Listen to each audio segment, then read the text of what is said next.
All right. Today, what we're going to learn about is percent error and percent yield. And so, in this class, a lot of the times, whenever we have a chemical reaction or a lab, we're going to actually be able to calculate how well we did in the lab by calculating percent yield and percent error. And so, the first thing we're going to learn about is percent error.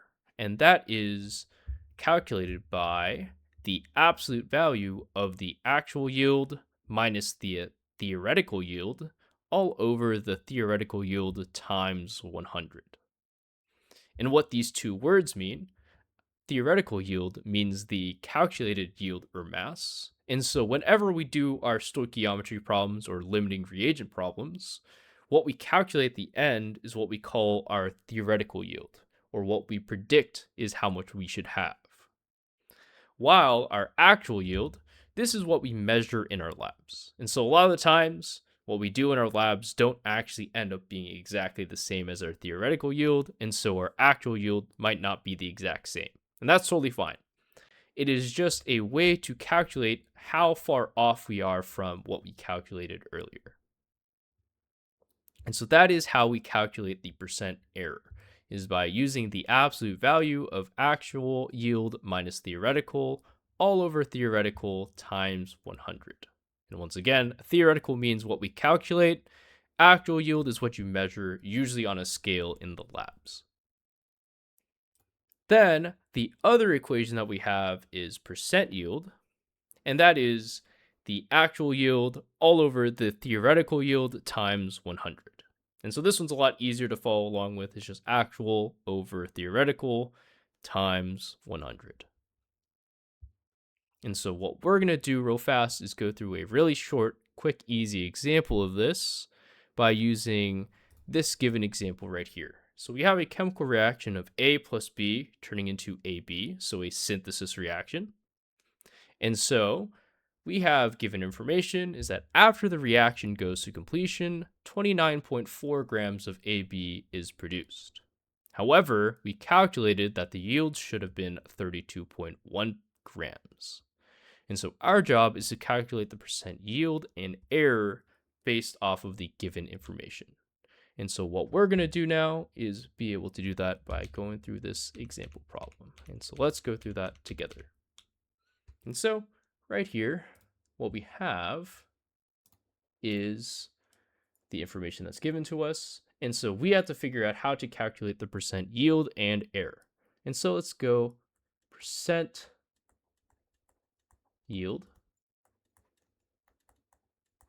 That equation is equal to actual over theoretical times 100.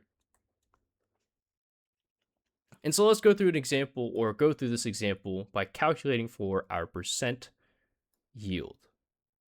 And so let's do this real fast. So 29.4 grams of AB produced. That is our actual yield. And then remember our theoretical yield, so 32.1 grams. That is our, I'm going to make an arrow all the way over here. That is our theoretical yield.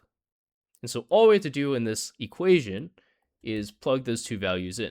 So we have 29.4 over theoretical, which is 32.1 times 100.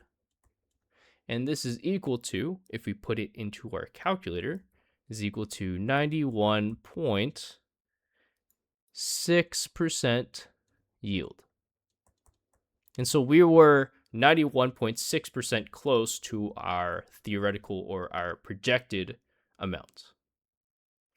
Then our percent error is another calculation. I'll do this in a different color. So let's do this in pink. And so we have percent error. And this equation is equal to the absolute value of actual minus theoretical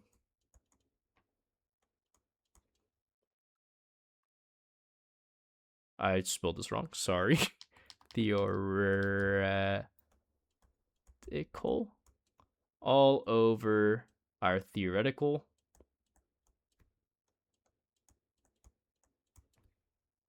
absolute value times 100.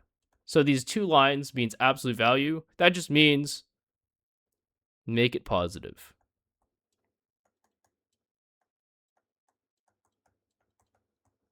That's all it means. And so let's calculate this. So our actual yield is this. So that is the absolute value of actual, which is 29.4, minus our theoretical is 32.1. So 32.1 all over our theoretical, which is once again 32.1. Absolute value of that times 100.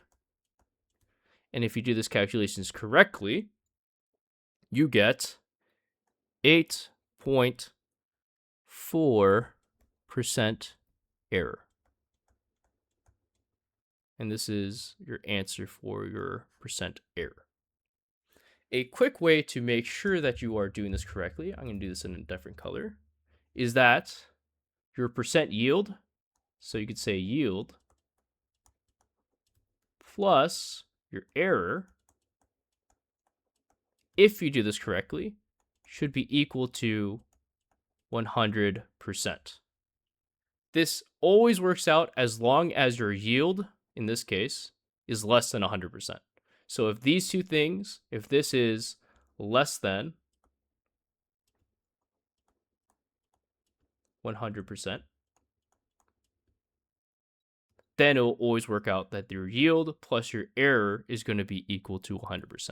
And so that's a quick way to double check your work. And so let's see if this works out here. We have 91.6% plus 8.4% based off of our percent yield and error, and that is equal to 100%.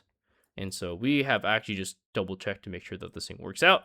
And this is our example that we have up here, is that you're able to now calculate the percent yield and percent error based off of given information.